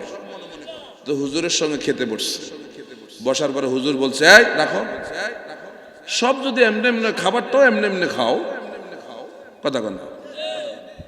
এই হলো উলঙ্গ, এই কি বলে কোন জায়গার বেলতলি, এ বদমাস, এলো উলঙ্গ। তো হুজুর সে বলতেছে, হুজুর আপনি তো আমার চিনেন না, আমি উলঙ্গ, এই জন্য আপনি মনে হয় আমার ইয়া করতেছেন না, আমার ওইটা হইলো আল্লাহর আলিফ, বুঝুন না। এই হুজুরের মুখে আমি শুনছি, আমার ওইটা হইলো আল্লাহর, সে তো উলঙ্গ, সে তার পুরুষ লিঙ্গকে সে বলে এটা হইলো আমার আল্লাহর আলিফ, নাউযুবিল্লাহ কর না। তো হুজুর আবার ডাঁট মার্কা হুজুর, যারা চিনেন হুজুর আবার ডাঁট মার্কা হুজুর। হুজুর কয় ঠিক আছে, আমরা তো ছোটবেলায় পড়ছি আলিফ খালি, বার নিচে 1 নক্তা, তার উপর 2 নক্তা, আমার আল্লাহর আলিফের নিচে তো নক্তা নাই, তোর নিচে, তোর আলিফের নিচে নক্তা কেন? সুরিয়ান আনতেছে, এটা কিন্তু ওইটা দিছে দৌড়, আর এলাকাত নাই। তাহলে বদমাশদেরকে শিক্ষা দেওয়ার জন্য আল্লাহর ওলিরা পৃথিবীতে ছিল কিনা বলেন? প্রিয় ভাইরা আমার, এবার বাবা রাগ হয়ে গেল, বাবা বললেন ক্বালা আরাগিবুন আনতা আন আলিহাতি ইয়া ইব্রাহিম লা ইল্লাম তানতাহি লা আরজুমান্নাকা ওয়াহজুরনি মালিয়া। এই যে শুরু হয়ে গেছে পরীক্ষা। আদর বলতেছে, ইব্রাহিম আমাদের এই মূর্তিগুলোর বিরুদ্ধে যদি তুমি কথা বলো, তাহলে আমি 1 নম্বরে তোমাকে বাড়ি থেকে বের করে দেব, এরপরে তোমাকে পাথর মেরে তোমার মাথা আমি চূর্ণ বিচূর্ণ করে দেব। এখন চিন্তা করেন, পরীক্ষা বাড়ি থেকে কি শুরু হয়েছে? নেতা এমনি এমনি হয় নাই। ইব্রাহিম আলাইহিস সালাম তাদেরকে দাওয়াত দিলেন, কেউ ঈমান আনলো না। এরপরে তারকা পূজারীদেরকে দাওয়াত দিলেন, চন্দ্র পূজারীদেরকে দাওয়াত দিলেন, সূর্য পূজারীদেরকে দাওয়াত দিলেন, কেউ দাওয়াত গ্রহণ করল না। শুধুমাত্র 2 জন, তার ভ্রাতুষ্পুত্র হযরত লূত আলাইহিস সালাম এবং তার স্ত্রী হযরত সায়রা আলাইহিস সালাম, এই 2 জন ঈমান আনছে, আর কেউ ঈমান আনে নাই। ইব্রাহিম আলাইহিস সালামের মেজাজটা গরম হয়ে গেছে, আহারে কেউ ঈমান আনলো না। এখন সমাজের মধ্যে এমন একটা কাম ঘটামো যেন সবাই যেন আমার দিকে দৃষ্টি দেয়, কথা বুঝেননি? কেউ যখন তাকাইলো না, এমন একটা কাজ করবে সবাই যেন তার দিকে তাকায়। এখন এটা কেমনে করা যায়? মনে মনে সিদ্ধান্ত নিয়ে ফেলছে। বাবেল শহরের লোকেরা মেলায় যাবে, তখনকার মেলা ছিল ওকাজ মেলা। কি মেলা? ওকাজ মেলায় যাবে তারা। এখন তারা এসে ইব্রাহিম আলাইহিস সালামকে বলতেছে, ইব্রাহিম হুজুর আমাদের সঙ্গে মেলায় চলেন। ইব্রাহিম আলাইহিস সালাম বললেন, ফাকালা ইন্নী সাকিম, আমি তো মেলায় যাইতে পারবো না, কারণ আমি অসুস্থ। আমি কি আসলে কি ইব্রাহিম আলাইহিস সালাম অসুস্থ ছিলেন? এটা কেন বললেন ব্যাখ্যাটা পরে দেব। 3টা দেখা যায় যে মিথ্যা কথার মতো, কিন্তু আসলে এগুলো মিথ্যা ছিল না। কি বোঝা আসছে নি? এগুলোর ব্যাখ্যা দেবো ইনশাআল্লাহ। ফাতাওয়াল্লাউ আনহু মুদবিরিন, তারা যখন দেখলো ইব্রাহিম আলাইহিস সালাম অসুস্থ, তারা চিন্তা করলো তাকে যদি মেলায় নেই তাহলে আমরা অসুস্থ হয়ে যাব। এজন্য ইব্রাহিম আলাইহিস সালামকে রেখে তারা চলে গেছে মেলায়। ইব্রাহিম আলাইহিস সালাম এবার বাবেল শহরে কুড়াল একটা নিয়ে শহরের উপর আইসা এদিক ওদিক তাকায় দেখে কেউ নাই। এই সুযোগ আস্তে করে খোদার ঘরে ঢুকলেন, যায়া দেখেন 360টা মূর্তি দাঁড়ায় আছে, এক একটা এমনে এমনে করে, আর সামনে অনেকগুলো খাবার। তিনি বলতেছেন ফাকালা আলা তাকুলুন, কি ব্যাপার খাও না কেন? সামনে খাবার আর বলতেছে তাকুলুন, আলা তাকুলুন, খাচ্ছ না কেন? মা লাকুম লা তানতিকুন, ব্যাপার কি? কথাও তো কয় না, খায়ও না, কথাও কয় না, মেজাজ গরম হইছিনি। ওই যে আমাদের দেশের মায়েরা বাচ্চাদেরকে খাবার খাওয়ানোর সময় পায়ের নিচে পাড়ায় ধরেনি, ধরার পরে ছেলে বলতেছে খাবেই না, মুখটার এমন ভাবে বন্ধ করে রাখে। এখন মা দেখলো সে খায়ও না, কথাও কয় না, এবার পরে মা কি করে? মায় শুরু হয়নি। আল্লাহ রাব্বুল আলামিন বলেন ইব্রাহিম আলাইহিস সালাম ওগুলোরে প্রশ্ন করলো, কেন খাও না, কথা কেন বলো না? ফারাগা আলাইহিম দরবাম বিল ইয়ামিন, মেজাজটা এমন গরম হয়েছে, খায়ও না, কথাও কয় না। এবার শুরু হয়ে গেছে মায়ের। মায়ের কি? ওই যে 5 আগস্টে যেটা হয়েছে এসেই তো কঠিন। মার মারতে মারতে 360টা মূর্তির সব ভাঙা শেষ, শুধু একটা রাখছে। কয়টা? কয়টা রাখছে? বড়ডারে, ওই যে বড়ডারে রাখছে। রাখার পর এখন এরা যখন মেলা থেকে ফিরে আসলো, আসার পরে আইসে যখন খোদার ঘরে ঢুকছে, যায় দেখে খোদা একটা না সব হয়ে গেছে হুদা। ব্যাপার কি? কে করলো এই কাজ? একজন আইসা বলে ওই যে ইব্রাহিম হুজুররা না দেখছি আমাদের এই মূর্তিগুলোর বিরুদ্ধে কথা বলতে, নিশ্চয়ই এটা ওই ইব্রাহিম হুজুরের কাম ছাড়া আর কারণ আছে। কি কথা বুঝেননি? ঠিক আছে, তাহলে ইব্রাহিম হুজুরকে ধরে নিয়ে আসো। ইব্রাহিম আলাইহিস সালামকে আনা হলো। আসার পরে বলতেছে আ আনতা ফাআলতা হাযা বিআলিহাতিনা ইয়া ইব্রাহিম, ইব্রাহিম আমাদের এই মূর্তিগুলোর সঙ্গে কি আচরণ তুমি করছো? ইব্রাহিম আলাইহিস সালাম বলেন বাল ফাআলাহু কাবীরুহুম হাযা, না আমি না, ওই যে বড়টাই করছে। কোনটায়? ফাসআলুহুম ইন কানু ইয়ানতিকুন, তারে জিগাও যদি সে কথা বলতে, এর জিগাও যদি সে কথা বলতে। আপনারা কোন কথা বলতে পারেনি এতে। তারা বলল কদ আলিমতা মা হাউলাই ইয়ানতিকুন, ইব্রাহিম কেন আমাদেরকে লজ্জা দাও, কারণ তুমিও তো জানো এগুলো কথা বলতে পারে না। ইব্রাহিম আলাইহিস সালাম এবার সুযোগ পাইছেনি। এবার তিনি বলতেছেন ক্বালা আফাতা'বুদুনা মিন দুনিল্লাহি মা লা ইয়ানফাউকুম শাইআন ওয়া লা ইয়াদুররুকুম। ইব্রাহিম আলাইহিস সালাম বলেন যেগুলো কথা বলতে পারে না, যেগুলো তোমার কোনো উপকারে আসে না, এগুলোর ইবাদত কেন করো? এবার তারা ইব্রাহিম আলাইহিস সালামকে কিছুই বলতে পারে না, এখন আর না পারে কইতে, না পারে। কারণ এই কথাগুলো যদি বাহিরের মুরিদরা যদি জেনে যায়, তাহলে সামনে এরকম খাবার কি আর দেবেনি? কথা কন না। মুরিদরা যদি জানে যে ফিরসা হুজুরের মধ্যে কিছু নাই, বোম মারলেও শব্দ বাইরে হয় না, হাদিয়া তোবা আসবে। কথা বল, হাদিয়া তোবা আসবে। এজন্য এই মূর্তিগুলো যে কথা বলতে পারে না, এটা বাইরের লোকেরা জানতে পারবে। কি ঠিক আছে কিনা? তারা গিয়া নমরুদের কাছে বলে যে নমরুদ কাম তো গড়ায় এলেছে ইব্রাহিম হুজুরে। কি করছে? সব বাইঙা শেষ, এখন আমরা তারা কিছু বলতে পারি না। যদি এটা বাইরের লোকেরা জেনে যায়, তাহলে তো আমাদের ফাটির লোক কমে যাবে, ফাটির লোক আর থাকবো না। এজন্য বাইরে এখন এটা কথা বলতে পারে না। নমরুদে বলছে, নমরুদকে ঠিক আছে আমি দেখতেছি, ইব্রাহিমরে পাঠাই দাও আমার কাছে, আমি তারা হ্যান্ডেল করবো। একেবারে মোস্টুস তাড়ায় বইছে। ইব্রাহিম আলাইহিস সালামের সঙ্গে তিনি তর্ক যুদ্ধে নামবেন, ইব্রাহিমকে হারাইয়া দিবেন। এখন সেই দেশের ডিবিসি, এরপরে আপনার 71 টেলিভিশন যারা আছে, এরা সব লাইভ টেলিকাস্ট করবে। ওরে বাবা রে, হুজুরের লগে কি কয় প্রেসিডেন্টের তর্ক। ঠিক আছে কি কথা বুঝেন না? বোধ তখন কি ডিবিসি 71 টেলিভিশন আসিল? ওইগুলা ওই যে আশেপাশে যা আসিল সব জায়গায় উঠছে সেখানে। এটা আজকে হুজুরে হারায় দিব নমরুদে, এরকম অবস্থা, জমজমাট অবস্থা। নমরুদের দরবারে সব জায়গায় বসছে। এখন নমরুদ আসার, ইব্রাহিম আলাইহিস সালাম আসার পরে বলতেছে, ইব্রাহিম শুনেছি তুমি নাকি আবার কোন ইলার দাওয়াত দাও, দেখি তোমার রবের পরিচয়টা কি, তোমার রবের পরিচয়টা কি? ইব্রাহিম আলাইহিস সালাম বলেন, ইদ ক্বালা ইব্রাহিম রাব্বিল্লাযী ইউহয়ী ওয়া ইউমীত, আমার রব হচ্ছেন এমন যিনি জীবনও দিতে পারেন, মৃত্যুও দিতে পারেন। এবার নমরুদ বলে, ক্বালা আনা উহয়ী ওয়া ইউমীত, আমিও তো জীবন দিতে পারি, মৃত্যু দিতে পারি। কে কয়? কে কয়? নমরুদে কয়। মুফাসসিরে কেরাম বলেন, সমস্ত তাফসীরের কিতাবগুলোর মধ্যে এসেছে নমরুদ তার কয়েদখানা থেকে 2 জন কয়েদিকে ধরে আনছে, একজনের কল্লা ফেলে দিল, আরেকজনকে ছেড়ে দিল। কই দেখো, একজনের জীবন দিছি, আরেকজনের মৃত্যু দিলাম, এটা তো আমিও পারি, তাহলে আমিও রব।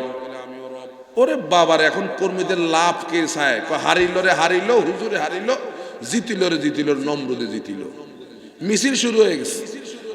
ইব্রাহিম আলাইহিস সালাম কয়, না, খেলা কিন্তু এখনো শেষ হয় নাই, খেলা এখনো শেষ হয় নাই। তোমার নেতায় গোল যেটা দিছে ওই দেখো, এটা অফসাইড। কোন সাইড? অফসাইড বুঝেননি মুরব্বী? ওই যে লাইসপেনে পতাকা উঠায় রাখছে, গোল এটা হয় নাই। ইব্রাহিম আলাইহিস সালাম বলেন, ক্বালা ইব্রাহিম ফাইন্নাল্লাহা ইয়াতি বিশ-শামসি মিনাল মাশরিকি ফাআতি বিহা মিনাল মাগরিবি। ইব্রাহিম আলাইহিস সালাম বলেন, আমার রব হচ্ছেন এমন যিনি প্রতিদিন পূর্ব দিগন্ত থেকে সূর্য উদিত করেন আর পশ্চিম দিগন্তে সূর্য অস্তমিত করেন।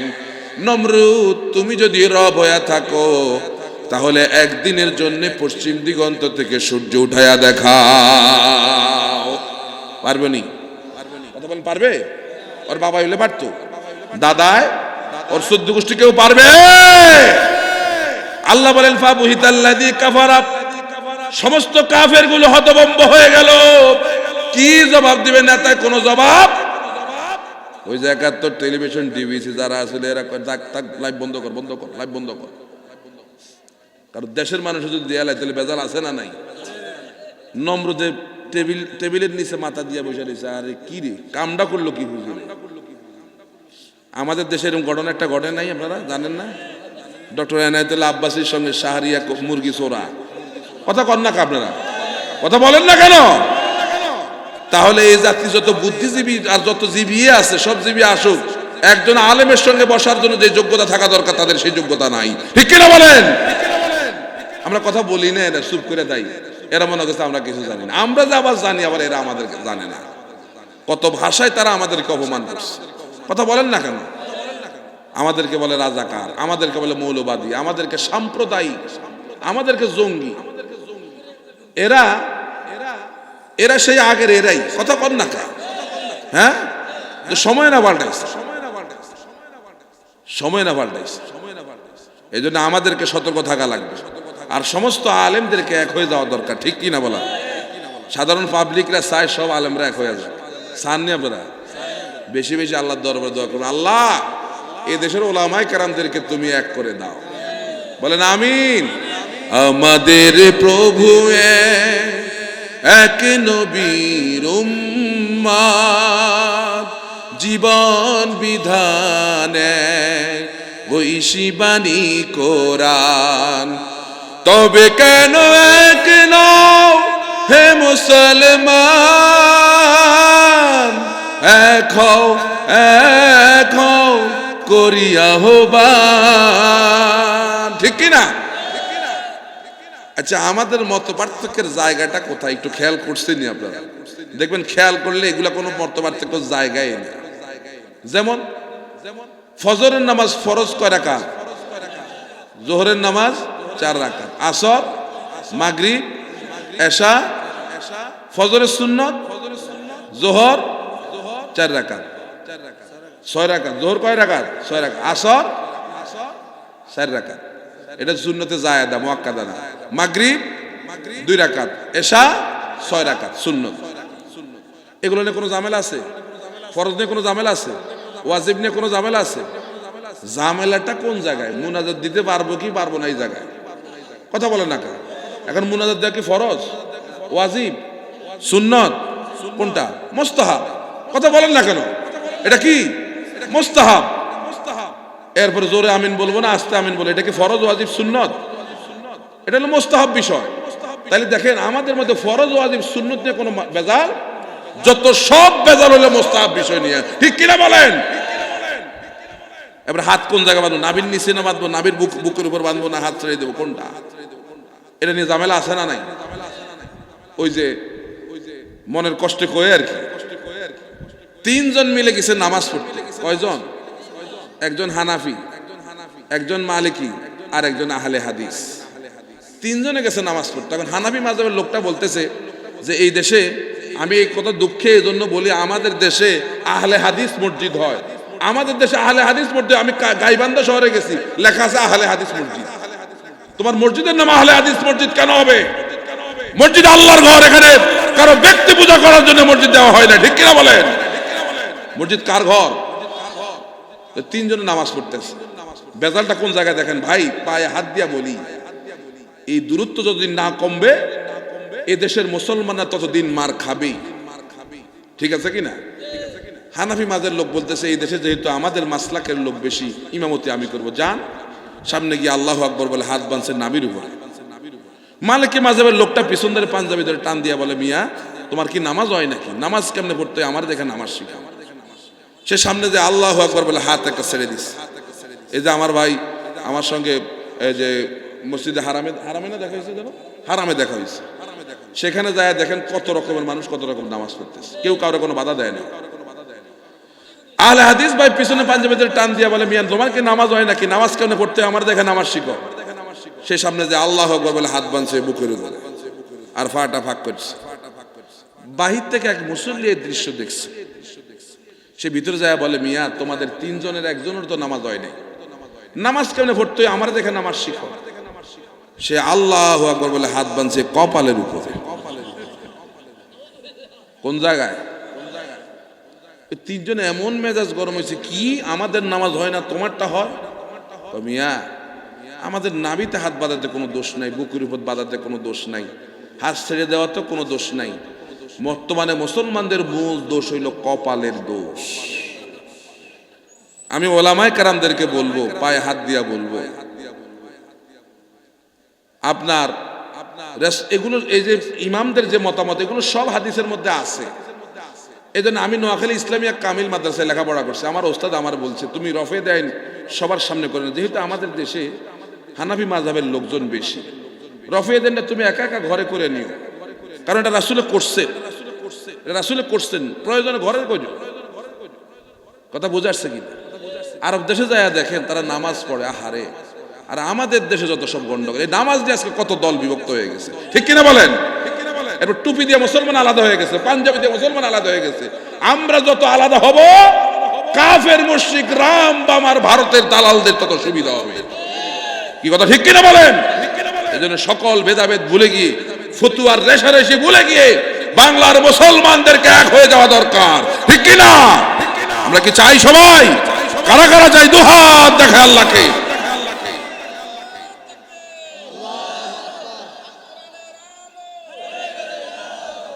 আল্লাহ কবুল করুক বলে আমিন। এখন নমরুদ সেখানে হেরে গিয়ে, ওই যে অনেক সময় দেখা যায় অনেক স্বামী বাজারে গিয়ে মার খায়, আইসে বাড়িতে বউ পিটায়, আসেন এরকম, এতে বাজারে পারে না বাড়িতে আইসে পারে।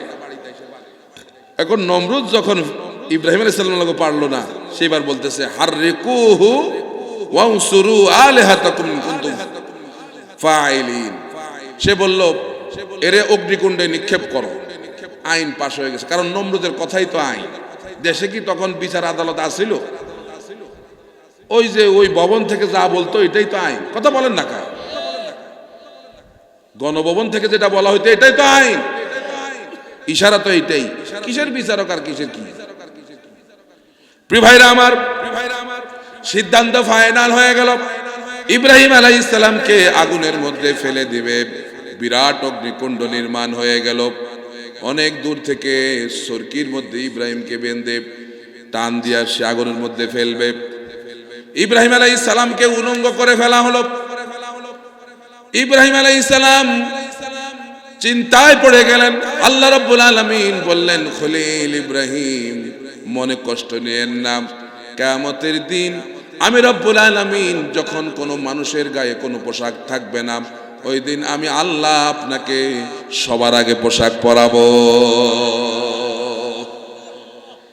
একটু পরে ইব্রাহিম আলাইহিস সালামকে আগুনের মধ্যে ফেলে দিবে। কি পরীক্ষা দেখেন, পরীক্ষার উপর পরীক্ষা। এমনি এমনি বিশ্ব নেতা হওয়া যায় না। জিবরাইল আমিন এসে বলে, ওগো আল্লাহর খলিল, আমার কাছে সাহায্য চান, আগুন থেকে বাঁচায়া দেই। আমি আর আপনি যদি এমন সুযোগ পাই, সুযোগ আমরা নেবনি। কথা কন না, নেবনি? কারণ আমার তো আগুন থেকে বাঁচানো দরকার, ঠিক কি না? চিন্তা করেন কেমন ইমান। আমরা তো এমন অবস্থা, ইমান আমাদের এত দুর্বল, নির্বাচনের আগে 500 টাকা দিলেই আমরা ইমান বেচে দেয়, এমন ইমানদার আছে না? না। কত টাকা? 500 টাকা দিলে ইমান বেচে দেয়। অথচ ইব্রাহিম আলাইহিস সালাম আগুনে ফেলে দিবে, এই মুহূর্তে জিবরাইল বলতেছে, ইব্রাহিম আমার কাছে সাহায্য চান, আগুন থেকে বাঁচায়া দেই। এটা কত বড় পরীক্ষা, আপনি বুঝতেছেন? ইব্রাহিম আলাইহিস সালাম বললেন, আমি কেন তোমার কাছে সাহায্য চাইবো জিবরাইল? আমি তো অন্ধ, আল্লাহর গোলামি করি না। আমি আগুনের মধ্যে পুড়ে যাব, আর আমার আল্লাহ চেয়ে চেয়ে দেখবেন, এমন অন্ধ আল্লাহর গোলামি তো আমরাও করি নাকি? ইব্রাহিম আলাইহিস সালাম বলেন, আমি যদি আগুনে পুড়ে যাই আর আমার আল্লাহ যদি খুশি থাকে, অমন আল্লাহকে খুশি করবার জন্যে 1000 বার আমি আগুনের মধ্যে পড়তে রাজি আছি। আগুনে ফেলে দেওয়া হলো ইব্রাহিম আলাইহিস সালাম। কি রব্বুল আলামিন সঙ্গে সঙ্গে আগুনকে নোটিশ জারি করে দিলেন, ইয়া নারু কুনি বারদাও ওয়া সালামান আলা ইব্রাহিম। এই আগুন আমার ইব্রাহিমের উপর শান্তিদায়ক ঠান্ডা হয়ে যায়। আবার বেশি ঠান্ডাও না, আবার গরমও না, না শীত না গরম, চির বসন্ত। সুবহানাল্লাহ বলেন। এখন ইব্রাহিম আলাইহিস সালাম সে আগুনের মধ্যে এরকম চেয়ারের মধ্যে বসে আছে, আগুনে জ্বলে না শরীর। নমরুদ তার প্রাসাদের ছাদে উঠছে, উঠে দেখে ইব্রাহিম হুজুরের অবস্থাকে একটু চাইতে উঠছে, যায় দেখে ওমা ইব্রাহিম আলাইহিস সালাম সুন্দর মতো কুরসির মধ্যে তিনি বসা। নমরুদ বলতেছে, আগুন ব্যাপার কি? গোটা জাতি মিলে তোর পূজা করলাম, আমার শত্রু ইব্রাহিমকে কেন জ্বালাইতে পারস না? তোর কি জ্বালাবার ক্ষমতা কি হারিয়ে গেছে নাকি? এবার আগুনের জবাব খুলে গেল। আগুন বলল, নমরুদ, আমি কি আমার জ্বালাবার ক্ষমতা হারিয়ে ফেলেছি কিনা যদি প্রমাণ করতে চাস, টেস্ট করতে চাস, তুই আয়। কে আয়?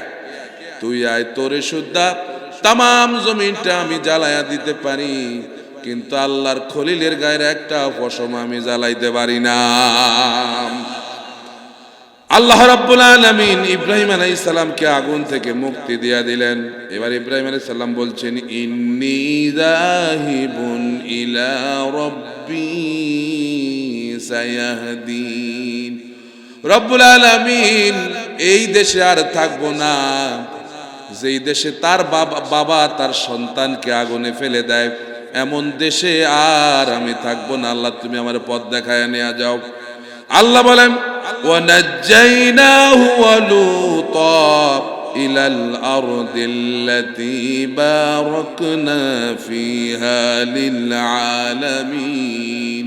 আমি ইব্রাহিম এবং লূতকে ওই জনপদ থেকে জালেমের কবল থেকে মুক্তি দিয়ে বরকতপূর্ণ একটা দেশে নিয়ে গেলাম। সুবহানাল্লাহ বলেন।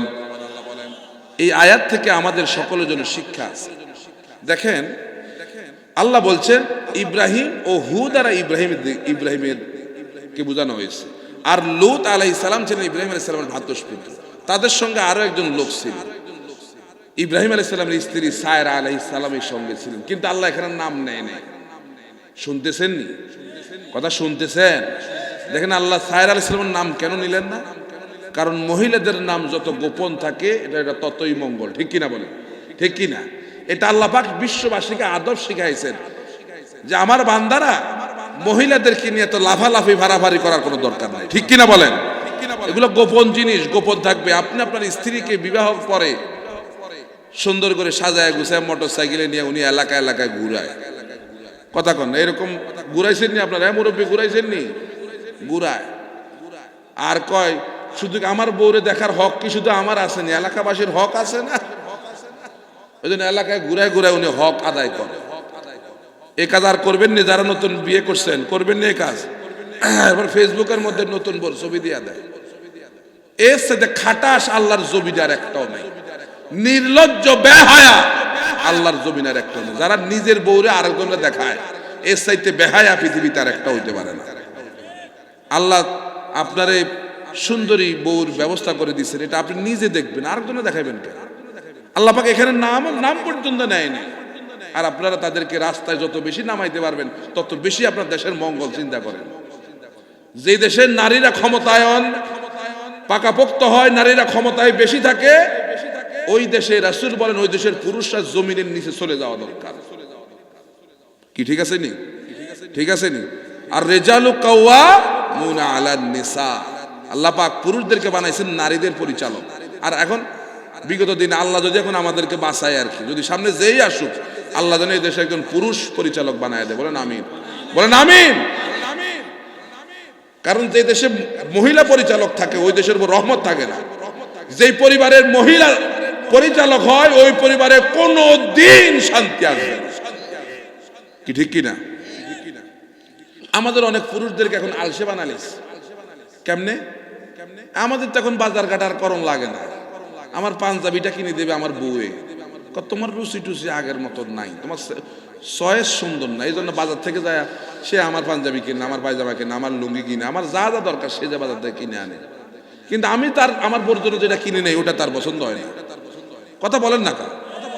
আপনারা বাইদানি চিনেন? বাইদানি কি বলেন? বেজনি, বেজনি কয়। আপনারা কি বলেন এদেরকে? বাইদানি কন। রাস্তার পাশে জুবরি করে থাকে। এখন আমাদের মুসলিম পরিবারগুলো এদের মতো হয়ে গেছে। এরাও কি করে? এরাও তাদের স্বামীদেরকে ঘরের মধ্যে বাচ্চা দিয়ে বসায় রাখে আর নিজেরা মানুষের বাড়ি বাড়ি হেঁটে হেঁটে হেঁটে হেঁটে পয়সা আদায় করে। কথা বলেন না কা? আমাদের মুসলিম পরিবারগুলো আজকে ধ্বংসের জন্য, অধপতনের জন্য এই বিষয়গুলো সবচেয়ে বেশি দায়ী। এই জন্য আসুন দেখেন, ইব্রাহিম আলাইহিস সালাম সেখান থেকে চলে গেলেন, মিশরে তিনি ঢুকলেন। মিশরে তখন লম্পট ফেরাউন ছিল দায়িত্ব, ফেরাউন ছিল প্রেসিডেন্ট তখন। লম্পট সে তার এলাকায় যত সুন্দরী মেয়েরা আসলে আগে তার অন্দরমহলে নিয়ে যাইত। আর তার সঙ্গে যেই পুরুষটা থাকতো যদি বলতো যে আমি তার স্বামী, সঙ্গে সঙ্গে তারা জবাই করে দিত। বাপ আর ভাই বললে আর জবাই করতো না। এখন ইব্রাহিম আলাইহিস সালাম সারা আলাইহিস সালাম নিয়ে গেলেন, সেখানে গেছে তার ধরে ফেলছে, বলতেছে ইরিকে কয় আমার বোন। স্ত্রীর কি কইছে? বোন। এখন দেখেন এক জায়গায় ইব্রাহিম আলাইহিস সালাম বলছে আমি অসুস্থ, আরেক জায়গায় বলছে আমি মূর্তি ভাঙি নাই, ভাঙছে কোনটা? বড়টা। আবার এখানে বলছে আমার কি বোন। এগুলোকে আরবিতে বলে তাওরিয়া। বলেন তো কি বলে? বলেন তো কি বলে? তাওরিয়া অর্থ হচ্ছে বক্তায় বুঝাতে চায় একটা, শ্রোতা বুঝে আরেকটা। যেমন আবু হুরায়রা থেকে একটি হাদিস বর্ণিত আছে, তিনি বলেন যে লাম ইয়াকযিব ইব্রাহিম আলাইহিস সালাতু ওয়াস সালাম ইল্লা সালাসা কাযাবাত, যে ইব্রাহিম আলাইহিস সালাম তিনটার বেশি তিনি মিথ্যা কথা বলেন নাই। এখন এগুলো যেমন ইন্নী সাকিব, আর বলছে বাল ফাআলাহু কাবীরুহুম হাযা, বড় মূর্তিটা ভাঙছে, আর নিজের স্ত্রীরে কি বলছে? বোন বলছে। এখন তাওরিয়ার উদাহরণটা হলো এই, রাসূল করিম সাল্লাল্লাহু আলাইহি সাল্লাম একবার হযরত আয়েশা সিদ্দিকা রাদিয়াল্লাহু তাআলা আনহার খালারে বলতেছে কোনো বুড়ি জান্নাতে যাবে না, কোনো বুড়ি জান্নাতে যাবে না। হযরত আয়েশার খালা তো কাঁদতে কাঁদতে জমিনে পড়েই গেছে, আহারে সারা জীবন আমি ইবাদত বন্দেগী করছি, এখন তো আমি জান্নাতে যাব না, তাহলে অবস্থাটা আমার কি হবে?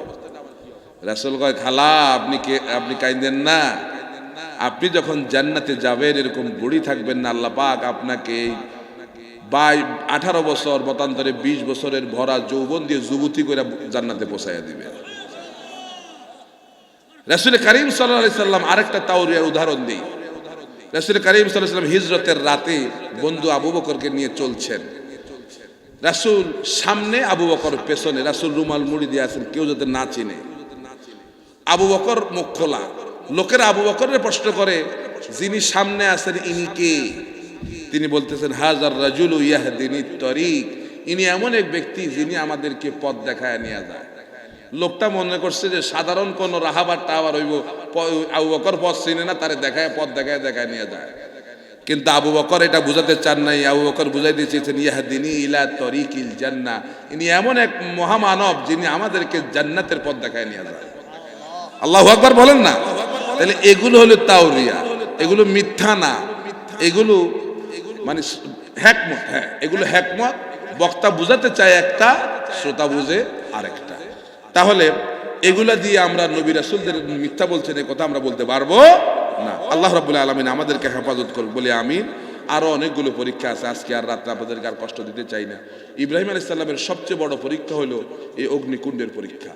এরপরে নিজের সন্তান যখন পৃথিবীতে আসছে, আল্লাহকে এর জবাই করো। ইসমাইলের জবাইয়ের ঘটনা আপনারা সবাই জানেন। আল্লাহ বলেন এটা বিরাট একটা পরীক্ষা ছিল, ঠিক কি না? আল্লাহ বলছেন যে ইন্না হাযা লাহুয়াল বালাউল মুবিন, এটা বিরাট পরীক্ষা।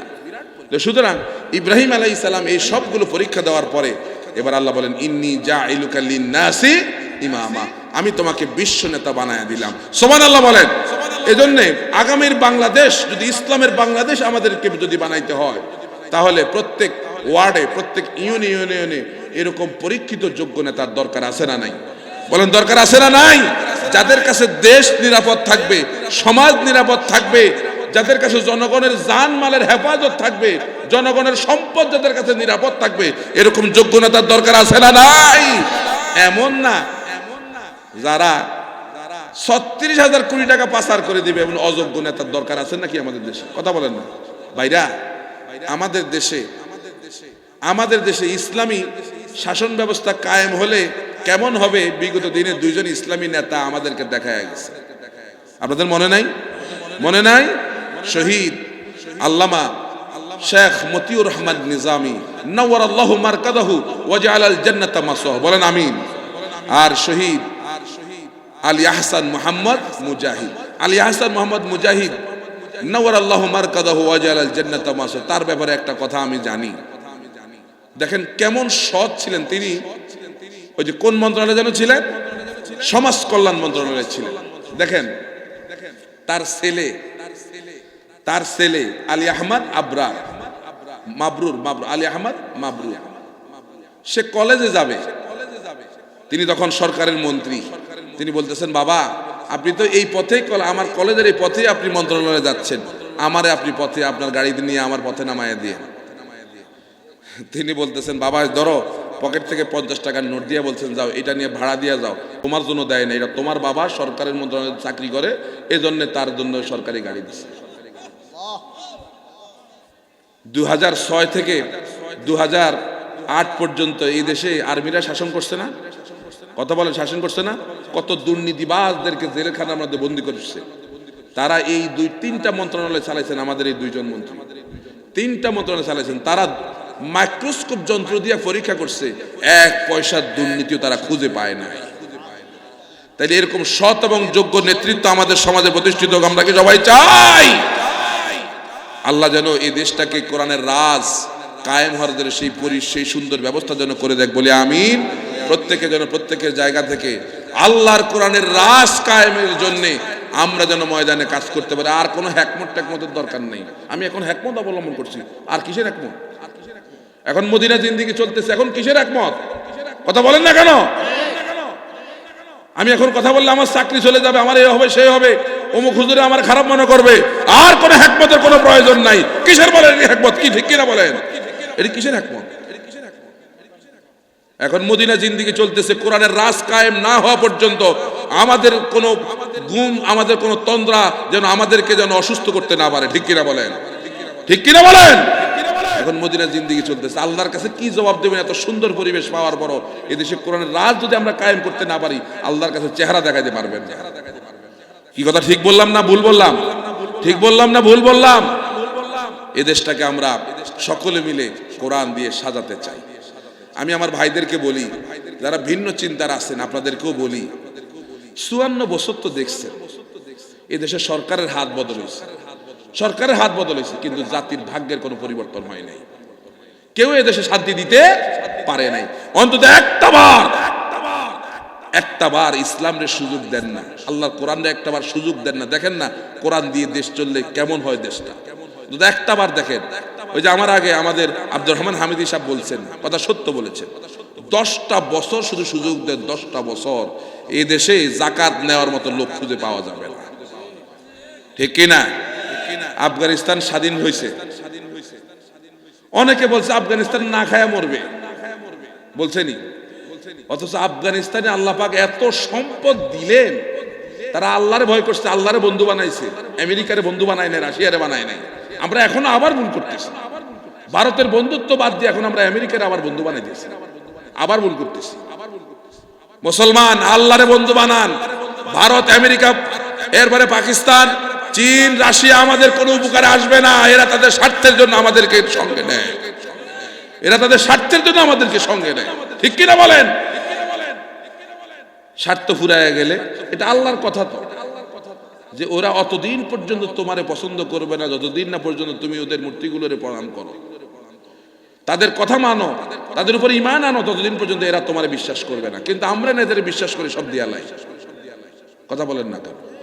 এই জন্য আল্লাহর ওয়াস্তে বলবো ভাই, আল্লাহর ওয়াস্তে বলবো, আল্লাহর ওয়াস্তে আবারও বলি, একটা বার অন্তত আল্লাহর কোরআনের সুযোগ দেন, দেশটা কত সুন্দর হয়ে যাবে। আফগানিস্তান অর্থনীতিতে বিশ্বের অনেকগুলো দেশের মধ্যে এখন একটা হয়ে গেছে।